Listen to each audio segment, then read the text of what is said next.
Welcome to Eurofins Viracor Clinical Diagnostics Podcast, where I'll be sharing up-to-date scientific advances, key diagnostic testing, and our most recent innovations.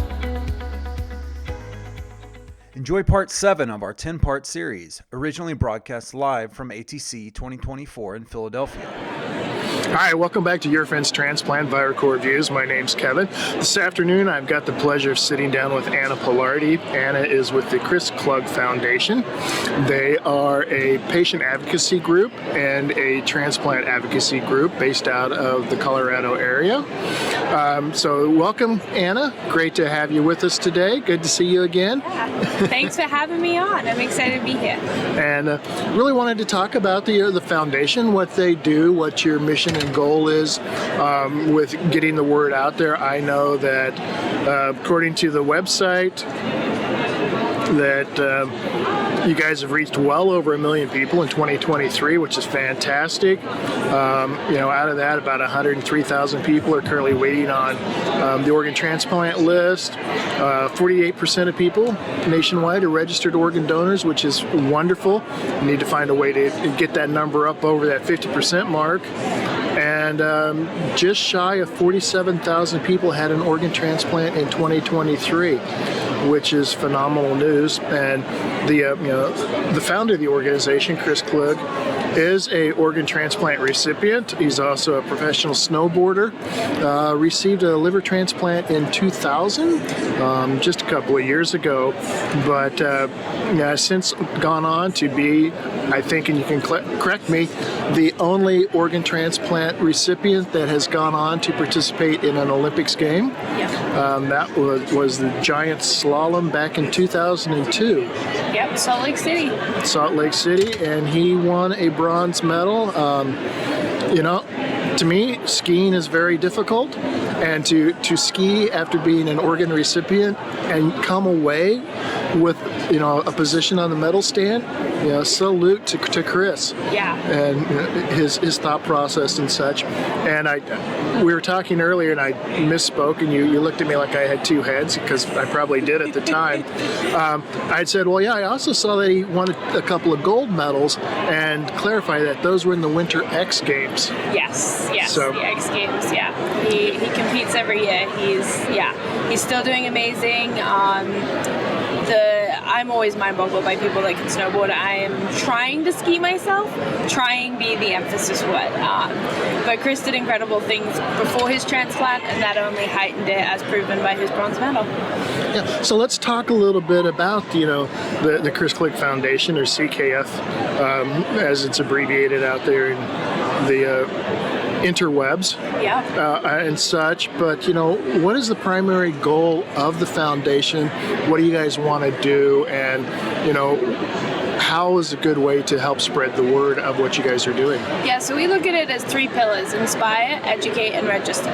So we want to inspire people to, be moved by these stories, incredible journeys, and then we want to educate them, make sure that they know the facts, starting from a very young age.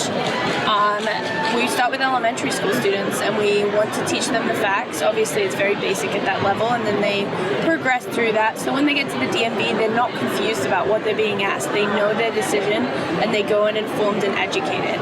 And then we hope that they register and say yes, they want to help the 103,000 people waiting for a transplant. Yeah, and that's part 2. We're sitting here at the American Transplant Congress 2024 in Philadelphia, PA, which it's all about organ transplantation, kidneys, livers, lungs, hearts, pancreas, you name it, solid organ transplantation. And it's a very important aspect of healthcare today. And, people need to realize 2 things. Having an organ transplant or needing an organ transplant is not a life-limiting condition. You got people like Chris who are going out winning bronze medals at the Olympics. These are the elite of the elite athletes across the globe. out there.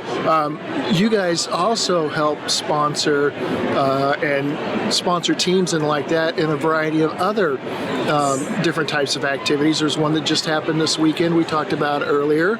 Yep. So the Gravel Unbound. So we have a team that's there this weekend. We had 4 races. All 4 made it across the finish line, 100 miles. They were raising awareness and raising funds for the foundation and organ donation awareness. We do the same at the Leadville 100, which is even crazier in my mind. And then we also do the New York Marathon as well. And we have 10 runners in that. We'll have 22 bikers in Leadville. And they really promote the message that, you can go on. We have a lot of recipients on them, but also living donors.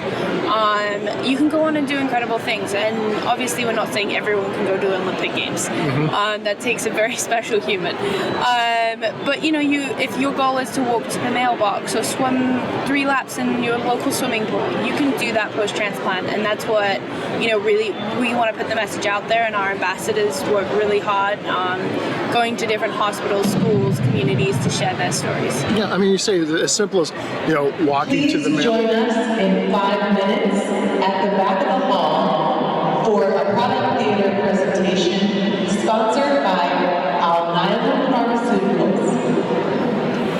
And we're back from commercial break here. Sorry about that. We are live from the floor of ATC 2024.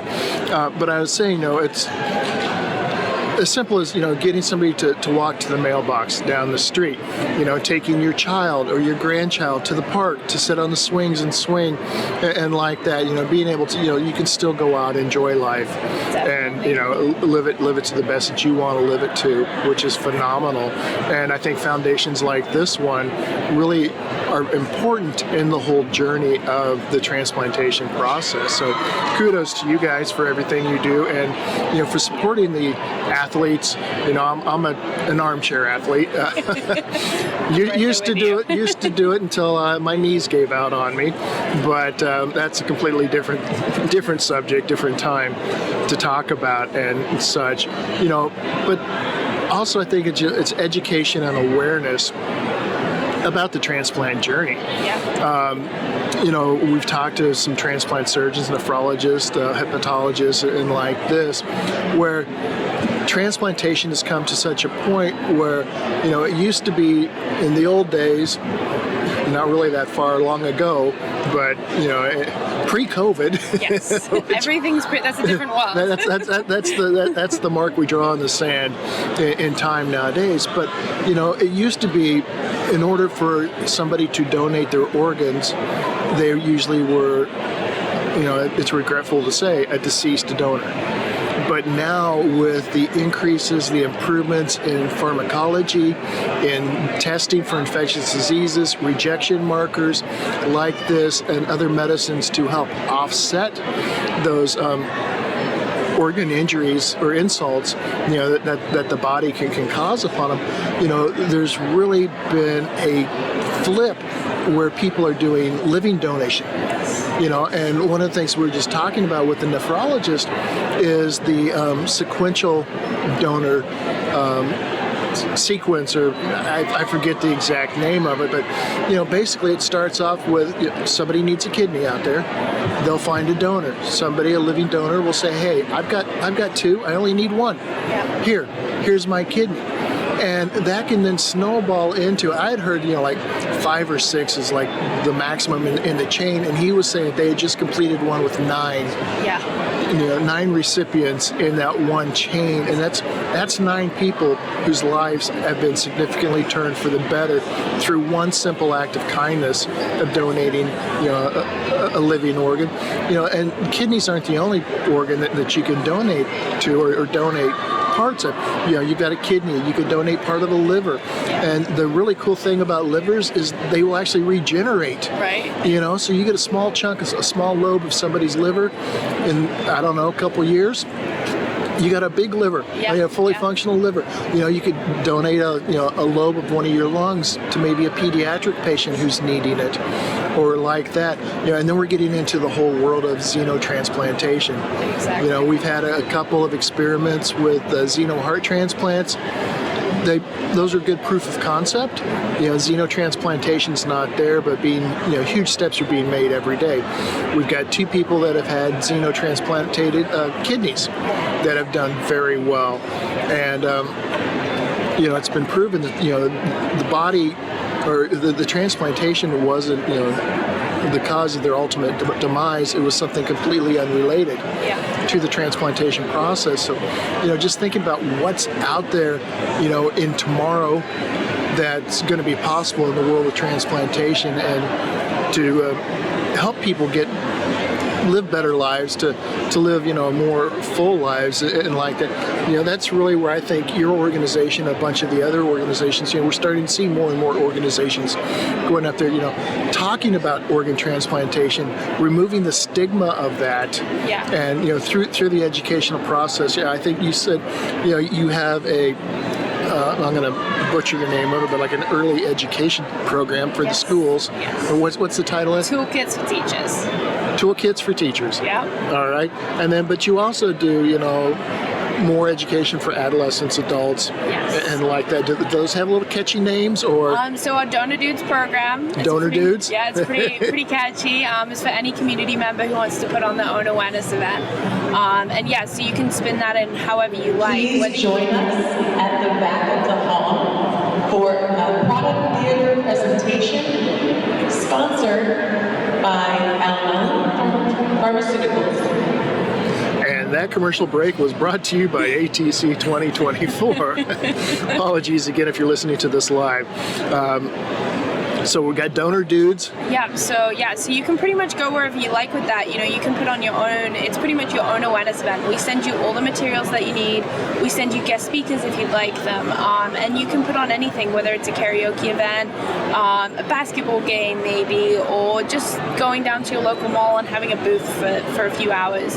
And with that, you can be promoting not just, deceased donation, but as we said, living donation. It's really going to become the key to solving the wait list, I believe. And we also, have things like the National Bone Marrow Donor Program you can support as well. There's so many different ways to get people signed up, registered, and just start that conversation. Because once you start it, it makes it so much easier when people get older or people go to the DMV to sign up. Very good. Well, I kind of gone through my questions for you, so I'm going to let you have a little bit of a freestyle time here to use a little skiing reference. What else would you like our listening audience to know about the Chris Klug Foundation and all the other good things that you guys are doing? How people can get in touch with you, follow you on social media, and like that? Yeah, definitely. So follow us on social media. It's Chris Klug Foundation. Pretty much on every chat platform. And we really try and keep up to date with letting you know what we're going on and what's coming up. This year we're hoping to do a series of different campaigns, from back to school campaigns to Olympic Games. We also have all of our standard programs, Toolkit for Teachers, our webinar series that aims to discuss everything not discussed surrounding transplant.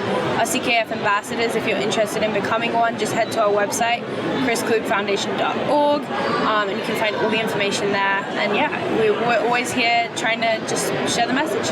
Yeah, for those taking notes, Chris Klug, I can't even talk now, CHRISKLUG Foundation.org. Exactly. Very good. Well, thank you for your time, Anna. Pleasure talking with you. Thanks for having me on. And definitely going to be following you out there in the Twitter sphere or whatever other platforms you may have. Awesome. Thanks for having me. Thank you. Make sure to subscribe to this podcast and follow us on social media to stay up to date on all the latest information. If you want to help spread the word, please give us a 5-star review and tell your friends and colleagues to subscribe too. With over 40 years of diagnostic innovation and specialized expertise in infectious disease, pre- and post-transplant, allergy and immunology testing for immunocompromised and critical patients, Eurofins ViraCore is committed to helping medical professionals, transplant teams, and reference labs get results faster when it matters most. ViraCore is passionate about delivering value to our clients by providing timely, actionable information, never losing sight of the connection between the testing we perform and the patients you serve.